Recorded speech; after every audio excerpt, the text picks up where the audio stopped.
بسم الله الرحمن الرحيم. السلام عليكم ورحمة الله وبركاته. لو جوزك فاجئك وجابلك فرخة يبقى من حقه عليكي انك تدلعيه. واحنا كمصريات الدلع كله بنطلعه في أكلة حلوة كده معمولة بمزاج وبروقان، وبيبقى طعمها خطير. ومفيش أحلى من طبق المحشي اللي ريحته بتبقى جايبة لحد آخر الدنيا. النهاردة هقولك على وصفة تجنن بمعنى الكلمة تعملي بيها المحشي والفراخ.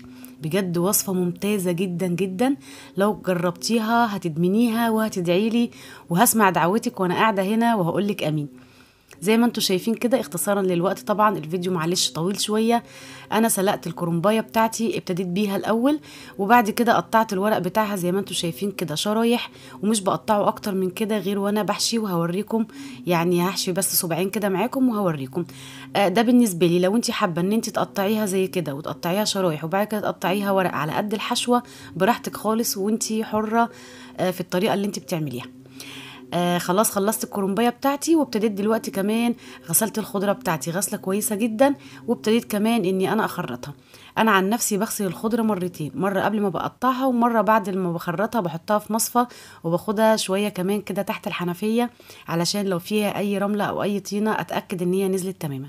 تعالوا بقى اقول لكم على طريقه تعملوا بيها التسبيكه بتاعه المحشي، هتخلي ريحه المحشي وطعمه يجنن معاكم. طبعا في حله كده على النار حطيت فيها شويه من الزيت، وبصلتين كبار كده مليانين متقطعين مفرومين كده فرم خشن. البصل لما بيكون كتير في المحشي وكمان لما بيكون متقطع خشن ويكون باين في طعم المحشي بيخليه مسكر وطعمه حلو قوي. احسن ما يكون متقطع كده صغير وبعد كده يدوب جوه المحشي وما بيبقاش ليه طعم خالص.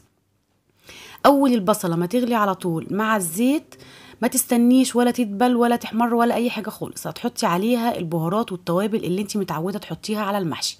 انا حطيت ربع معلقه بس صغيره من كل حاجه، كمون، فلفل اسود، وحطيت زعتر، وحطيت كمان ورقه لوري، ولو عندك بابريكا طبعا تحطي معلقه كبيره، انا للاسف ما كانش متوفر عندي. تقليبه بس صغيره كده احمص فيها التوابل والبهارات ديت مع البصل، وعلى طول بنزل بالطماطم بتاعتي. الطريقه ديت بتخلي البصله تشرب من طعم البهارات والتوابل والطماطم كمان، وبيكونوا بجد طعمهم في منتهى الروعه والجمال. خلاص كده هسيب بقى الصلصه بتاعتي تتسبك براحتها، وبعد كده ارجع للفرخه بتاعتي. ادي الفرخه الاموره بتاعتنا النهارده. طبعا انا لسه ما غسلتهاش خالص، انا خدتها بس كده من الظهر. هبتدي اقسمها كده نصين من الظهر بس. تمام كده. خلاص بعد ما قطعتها كده هاخدها بقى تحت الحنفية واشطفها شطفة من اللي قلبك يحبها، وبعد كده حطيتها في مية مع معلقة خل وليمونة وشوية سكر وشوية ملح لحد بس ما احضر التتبيله بتاعتها. معايا بصلايه مبشوره فرم يعني مفرومه فرم ناعم قوي، حطيت عليها فلفل اسود، كمون، شويه من الزعتر، وحطيت عليها كمان بهارات فراخ، او لو ما عندكيش هتحطي السبع بهارات، وكمان اخر حاجه مكعب من الماجي، ولو مش حابه تحطيه يبقى ظبطي الملح بتاعك. انا استكفيت بمكعب الماجي بس وخلاص على كده. قلبت كده البصله مع البهارات والتوابل دي كويس قوي، وبعد كده هبتدي اصفي الفرخه بتاعتي من الميه اللي فيها واخدها كمان شطفه كده تحت الحنفيه، وهتبقى جاهزه معايا. زي ما انتوا شايفين كده انا عملت فتحات كده تحت الجلد اهي، بس بالراحه علشان الجلد ما يتقطعش منك وتبوظي شكل الفرخه. وهبتدي دلوقتي احشي الفرخه من تحت الجلد بالبصل والتوابل اللي انا عملتهم دول، واوزعهم كده تحت الجلد زي ما انتوا شايفين، من عند الوراك ومن عند الصدر، مش اكتر من كده. اوزعهم كده توزيعه كويسه علشان الفرخه من جوه تبقى متبله معايا وتبقى طعمها حلو قوي. خدها كمان من عند الصدر كمان، وهبقي شويه بس كده علشان اتبلها من الناحيه التانية. انا مش هتبلها من عند الجلد خالص علشان انا لسه هعمل لها تتبيله تانية. خلاص كده هقلب بقى الناحيه التانية واحط باقي التتبيله كلها كده على العظم كده من ورا لحد ما اخلص بقيه التتبيله كلها. نسيت اقول لكم ان التتبيله دي عليها معلقه من الخل. تمام كده. هسيبها بقى، هحطها في الطبق واسيبها في التتبيله بتاعتها دي كده لحد ما اخلص اللف المحشي بتاعي. الصلصه بتاعتي كده اتسبكت وبقت تمام، وحطيت لها الملح بتاعها، ظبطت الملح بتاعها، وبعد كده حطيت كميه الرز المناسبه، وبعد ما غسلته طبعا وصفيته كويس قوي من الميه، طبعا انا هنا كنت مهديه النار خالص، هقلب بس في تقليبه واحده بس كده لحد ما لو في اي ميه كده في الرز تتشرب خالص، وبعد كده هنقله في طبق وابتدي احط عليه الخضره. انا متعوده بعد ما يعني التوابل اللي بحطها في الصلصه بتاعه التسبيكه بحط نص الكميه بس، لاني بحط النص الكميه التاني على الرز وهو كده. يعني انا دلوقتي هبتدي احط ربع معلقه كمان من الفلفل الاسود والكمون والزعتر.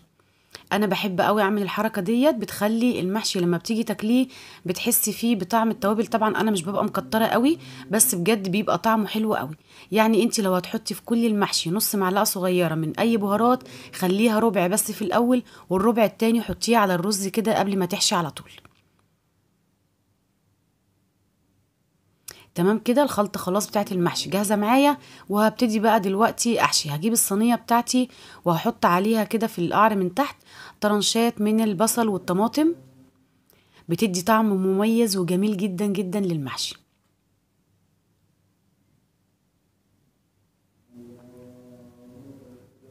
بعد ما برصهم كده كلهم، ببتدي ارش عليهم رشة خفيفة جدا جدا من الملح والفلفل الاسود والكمون، رشات خفيفة جدا بسيطة علشان بس البصل ما يبقاش ليه ريحة. انتوا عارفين طبعا البصل لو قاعد من غير فلفل او الحاجات دي بيدي ريحة كده شوية مش لطيفة. ف وكمان علشان ما يخليليش المحشي بتاعي من تحت يكون دلع، فهرش بس رشات خفيفة كده. وبعد كده هبتدي اخد الورق بتاعي واقطعه على طول وانا بشتغل، واحشي وارص على طول في الصينية. انا ما بحبش اقطع الورق وارصه وبعد كده اخد ورقه ورقه واعملها، لا يعني باخد وانا كده بحشي الورقه اللي بقطعها بحشيها على طول. وكده خلاص خلصت المحشي بتاعي كله. وبعد كده هجيب طبق صغير واحط فيه معلقه كبيره من معجون الطماطم، وركزوا بقى معايا في شويه البهارات والتوابل اللي انا هحطها. هحط ربع معلقه صغيره من كل حاجه اللي انا هقول عليه دلوقتي. هحط فلفل اسود، كمون، جنزبيل، السبع بهارات، وهحط سنة ملح صغيرة، وهحط توم باودر وبصل باودر، وطبعا الجنزبيل باودر.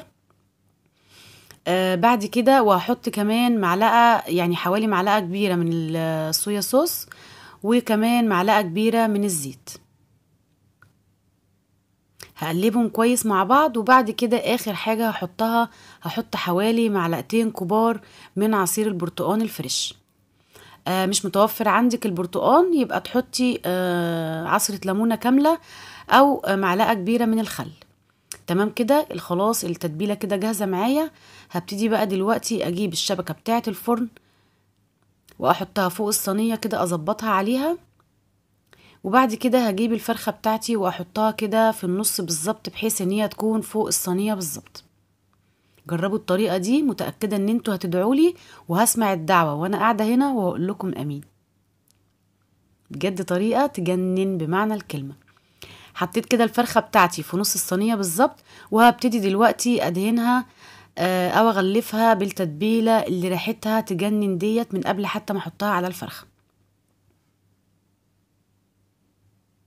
تمام كده، هبتدي بقى دلوقتي اغلفها كلها كده بالمنظر دوت من على الوش. بس احنا خلاص تبلنا الظهر بتاعها بالبصل والتوابل اللي احنا حطيناهم، وكمان تحت الجلد تبلناه. في الوقت ده كده انا طبعا كنت شغلت خلاص الفرن على درجة حرارة 200، شغلت الفرن من تحت بس وقفلت عليه علشان يسخن معايا. دلوقتي بقى شلت الفرخة بالشبكة بتاعتها، وهبتدي كده اسقي الكرنب بتاعي بالمرقة اللي عندي. عايزة اقول لكم ان المرقة ديت مرقة لحمة، وانا حاطة عليها معلقة كبيرة او كبشة كبيرة من الصلصة بتاعة المحشي اللي انا عملتها، بتخلي بعد كده المحشي لونه احمر وردي كده وجميل قوي.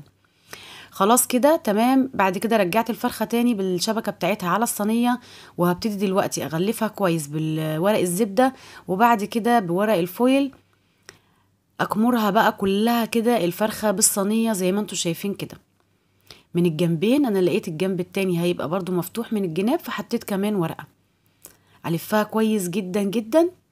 وخلاص كده تمام، هي بقت جاهزة معايا. وعلى طول على الفرن هحطها على الصاجة من تحت خالص، واسيبها بقى لمدة يعني بتاخد من ساعة لساعة الا ربع.